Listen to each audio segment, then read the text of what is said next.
Hey, this is Matt once again. Welcome back to another video. There's another paid request, this time for Guillermo. Thank you so much for that. And for those interested in requesting pretty much any type of videos, topics, reactions, commentaries, reviews, whatever it may be, pretty much anything, feel free to send either directly to my PayPal or join my Patreon. Both links are down below in the info box. This is for the found footage phenomenon, which is a documentary on Shudder, which I don't have Shudder, but I did use the free trial. So now I can't use the free trial again.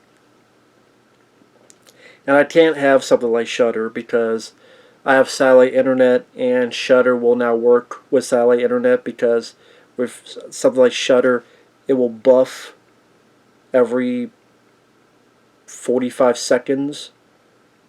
So it's too much of a pain. I don't know, just for some reason there's certain free sites I could deal with and it works fine, but pay ones like Shudder just... But yeah, I'm not paying for this, I'm not getting Shudder. So it's not the website's fault, it's satellite internet, just how it is. So that's fine, use the free trial once, because I could not find this anywhere else to see. But the found footage phenomenon is a documentary about... what else? Found footage. Now, you do get quite a few people involved here. You got Ruggero Deodato, because he got Cannibal Holocaust. Eduardo Sanchez, because he did Blair Witch Project. You get the two guys behind The Last Broadcast. You have the director of Paranormal Activity. You have Derek Lee. And the other guy who is in Afflicted, which I'm glad for, because I quite enjoyed Afflicted. It was cool to see Derek Lee, because I was a fan of him in the movie. You also get directors of films like Creep, Troll Hunter, the McPherson tapes, and he would remake his own movie to Alien Abduction. The director of The Borderlands, director of Host, which was in, 2020. A person involved with the movie Megan is Missing. Some people involved with one called Jerusalem, with a Z. Jerusalem. I thought this was... seeing it for free on the trial, there were some little nuggets of information, but I don't think it was really worth any amount of time to watch this because of all the buffing. But yeah, it's not the site's fault or the documentary's fault, just satellite internet. The thing is, when it got into specific films and you got a little bit of nuggets of information, that's when it was at its best. I think that's what it should have just been, was for an hour and 41 minutes, which is running time, let's go through these found footage films, let's get nuggets of information from each one. But it tries to be so deep, in fact I would say too deep, into the metaphors and the thesis and the themes and what it means to do a found footage film and what it means to the viewer, and it's people that are fascinated with death, or they're this and they're that, and can you push the envelope too far in making this, but that's in the eye of the beholder, and we want to tell our truth. I'm like, dude, that's everybody. You guys are going too fucking deep. It's a found footage film. The reason people like it is not because of all the pretentious shit you guys are saying. That's what happens in a lot of documentaries like this, is that they sit in front of a camera and it's like, let me think of something very deep that a university student or someone would really appreciate if this is in film schools and for study. It's like, no, that's not... It's like when they... It's light. It's like light 84 lighting times. Light. Light. It's light. When they do documentaries on 80s films or other type of horror films, and you're going, we just want to hear about the movies themselves. What was it like making the movies? How was it getting the movies out there? Were there any challenges? Are there any fun stories? What really got into them, for example, I don't like the Zombie Diaries as a piece of shit, but it was interesting to hear that they shot the film in 2005, well before Diary of the Dead. And in fact, they were paid off by, was it the Weinsteins? It was someone whoever ran Diary of the Dead, producer, what, I don't know, maybe it wasn't, I forget what company it was now, the people, but they were paid by them to not put the Zombie Diaries on the shelf. I'm like, good. Pay them so that it never goes on the shelf and just burn the negative. Just burn the movie altogether. But they were paid to not put the film and just hold off because we want our film, Diary of the Dead, to go up and get noticed first and foremost. So we'll pay you to wait. And then if you want to do your film afterward, fine. That was an interesting motif that I didn't know about. Or Paranormal Activity. The director talked about how he filmed in secret and he got fired from his day job. Or Apartment 143, which is actually a film I didn't mind. The director talking about how they made the film before Paranormal Activity 2, before The Last Exorcism. This was after the success of the first Paranormal Activity. So Apartment 143, they're doing all these different ideas, different ways of filming the found footage. But because of budget, because of other constraints, it took 2 years to release. So by the time they released, they were called a rip-off of these other movies where this was made before them. But they were called a rip-off of them. And Apartment 143, again, I remember not minding it. And some directors talking about the difficulty, like Troll Hunter director talking about how difficult it was to film it. Same with the Frankenstein's Army director about how difficult it is to film practical effects with the found footage format. Jerusalem, which I remember being okay for what it is. They talk about how they had to sneak in as tourists. That stuff was more interesting to me. That stuff was what I wanted to hear more of. The director of McPherson tapes, who again would go on to redo, which they don't go into him redoing his movie into Alien Abduction. They just go into him making his first one, the McPherson tapes, pretty much how he came up with the idea. How he came up with the idea of making it. Which is, he looked at what he had. Oh, this is the budget I have? Well, I have enough to just make a home film. Wait a minute, if I make a home film, what if I do this and that? I wish more of the documentary was that way. But instead, it's, we gotta tell the history. So,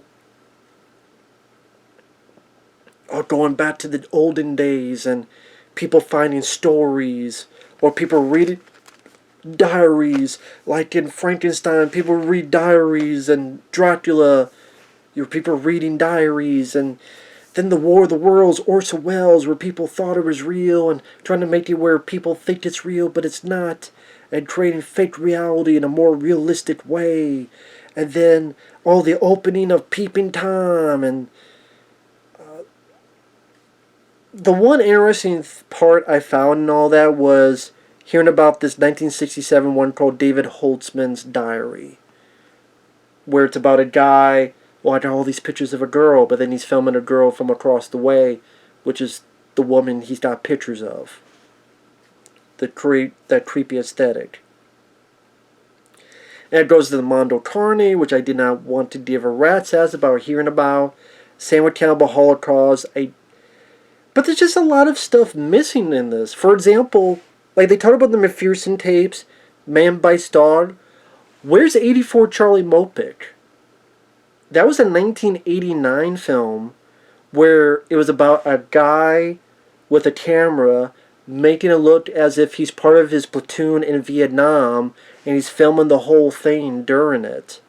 So that is a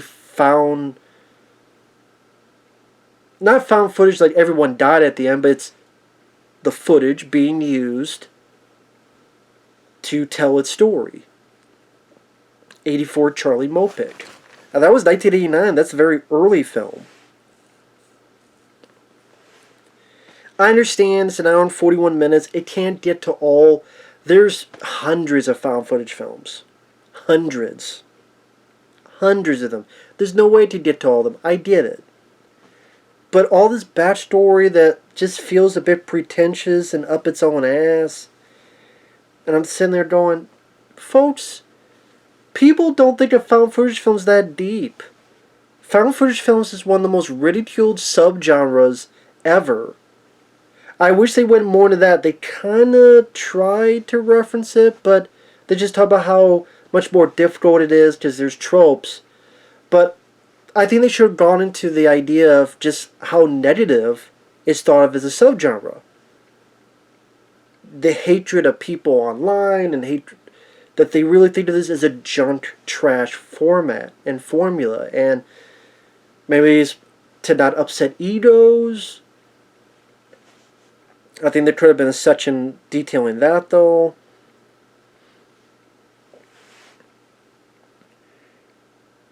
They talk about Ghost Watch, the British TV program, to make it appear as if it was a live televised event. And each time it would have something, it's like, oh, but what about this? In the US, there was stuff. There's one called Without Warning. There's another one called, what was it? Without Warning was a seemingly real televised event about one night people find out that there's aliens among us, and by the end of the world. There's another one where, I forget what it's called, some terrorists have taken over a nuclear power plant, and it's all about Special Bulletin. That's what it is. This news program. I figured those films would be mentioned, Special Bulletin, Without Warning, because those are very early 94, give or take, 93, 94 movies. I mean, if you're going back to, David Holtzman Diary from 1967. But I know there's only so much it can do, but I just think about all the stuff it skipped over. So we could talk about Zombie Diaries. I mean, in this film, there's nothing about As Above, So Below. There's nothing about Exists, which is weird because you got Eduardo Sanchez who directed the damn thing. There's nothing about Butterfly Kisses. There's nothing about Savage Land. There's nothing about, what was the movie? Population Zero. There's nothing about,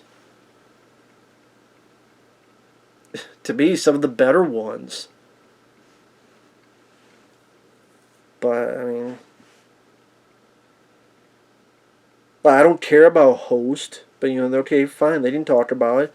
Diary of the Dead, to me, is awful, but okay, they talk about it briefly.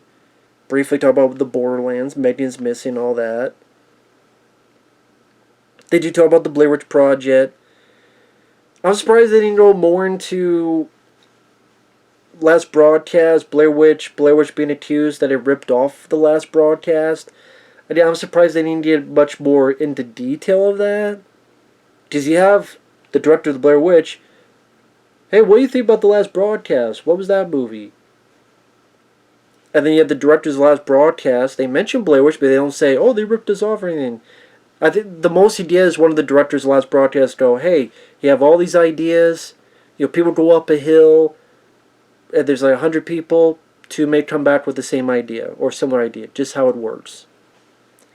But I guess they didn't want to press that further and to investigate further. Or ask Eduardo Sanchez what his thought process. He just goes into his inspiration was In Search of and Legend of Body Creek. Which I'm surprised, why wasn't the Legend of Body Creek on there? I mean, that's done as a fake documentary. So I'm sitting there going, why? Okay, you go into War of the Worlds, why don't you go into Legend of Body Creek? That was made to look like a fake documentary. And again, they don't have the tunnel. That's never mentioned. And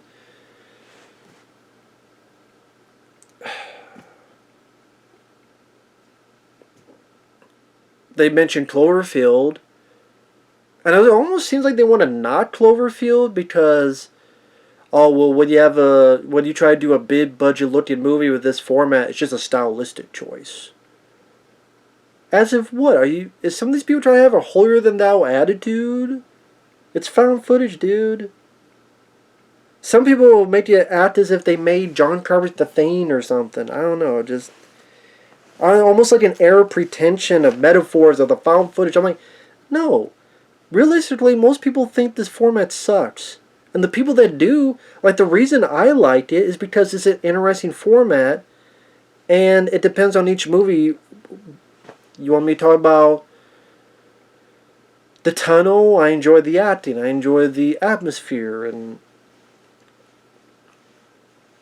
I like the way it was shot. So if a character does something dumb, you have the people kind of explaining their actions and make you try to understand their point of view. Butterfly Kisses, I think, was a very clever story. A little bit of meta in there that worked well in terms of found footage. As Above, So Below, I like the adventure quality to it. It's almost as if Tomb Raider met a found footage horror film. And it's one of those films that doesn't have the trope that everybody dies at the end. As Above, So Below is one of my favorites of that. But I'm guessing we can't get the rights to this, so we're not going to talk about it.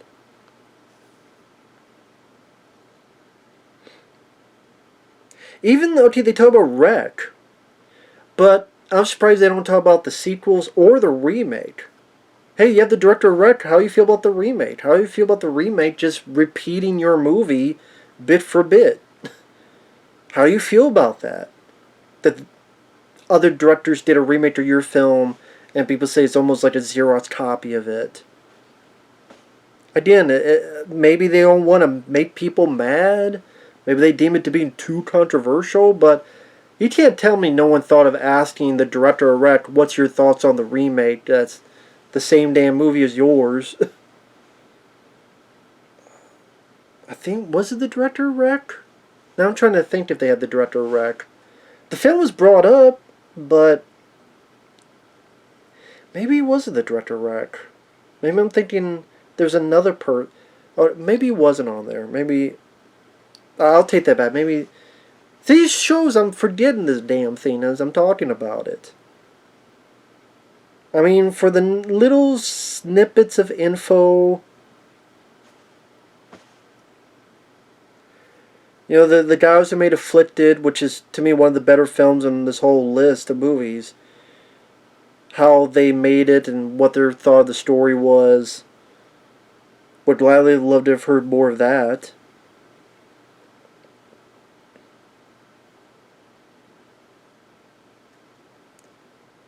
I mean, just trying to be too deep. A lot of missing films. Like, no tunnel. No As Above, So Below. Then the special bulletin without warning. I think that'd be an interesting thing to talk about, bring up. And some of the other stuff you bring up.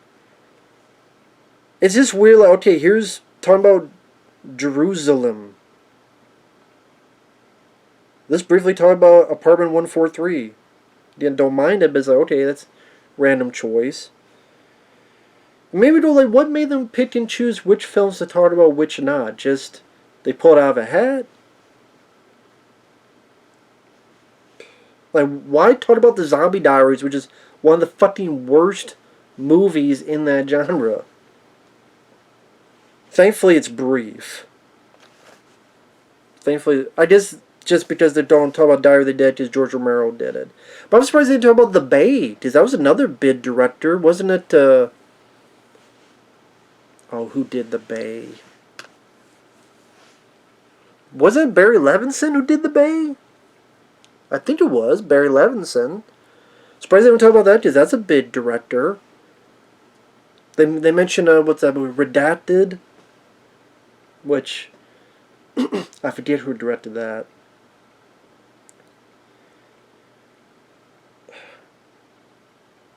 So again,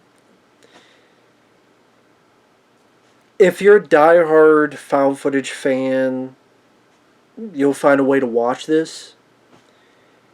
Again, little snippets of info is cool, but there's a part of me that just wished. Okay, imagine there was a documentary where someone did like the 50 best found footage films. I mean, 50 most what was it, like the 50 most underrated horror films list. Someone did like a documentary, but it was like a list. I forget what it was called. 50 horror films you need to see, or 50 horror films you probably haven't seen. It was something. I'm sorry. I'm bad with names, remembering titles. I apologize. But they could have done something like, here's 50 found footage films you may not have seen, maybe. And just, or here's 20, just, here's a found footage film, here's what it's about, here's some info behind the scenes. Again and again and again and again, and just. I'm surprised they didn't talk about Grave Encounters. That was a big found footage movie for a bit. That got a bit of publicity, Grave Encounters. I did, just kind of pick and choose. You don't talk about some of those films, but you talk about Megan is Missing, or Host from 2020, or Jerusalem with a Z, or Zombie Dog. It just comes off as random to me. That's just. And I didn't care about so much the themes, the deep, deep themes, and what it means, and why people shoot found footage. I'm like, folks, it's not that fucking deep. We got an idea, we shot it. After the fact, you come up with all sorts of deep thoughts with Jack Handy style, but that's not in the style of making these fucking films. For the most part. It's what can we afford, and what can we do that hopefully a little bit different from what other people have done. Why do people like it? Because they're a sucker for that aesthetic or that motif. Or hell, ask fans if you want that. Ask fans, hey fan, why do you like found footage movies? What gets you into it? What do you like about it? What do you not like about it?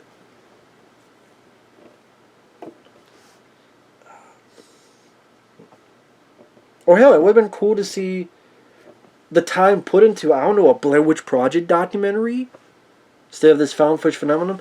Why can't we have a Blair Witch Project documentary? This is such a big film. And then they try and go about with Blair Witch. Oh, well, no one tried to make the film after it because it'd be an air of imitation or rip-off if it tried to copy afterward. But had to wait, and then when it got to Paranormal Activity, a lot of people saw it. They don't even remember Blair Witch Project, so enough time had passed. I'm like,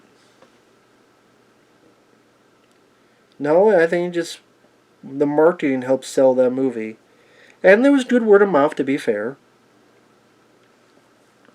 So to me, I didn't really care much about this.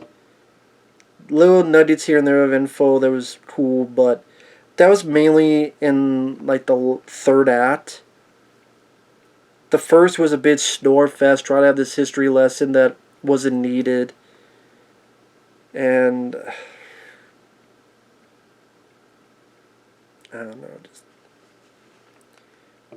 when it got to last like 20, 30 minutes, it got a little bit more intriguing after that, but overall, I would never see this film again. If I had paid for this, I would have been upset about it. I'd be like, this is kind of a waste of time. In my opinion. Maybe not in yours. So with that said, thanks for watching. Take care. We'll see you guys later. Bye-bye.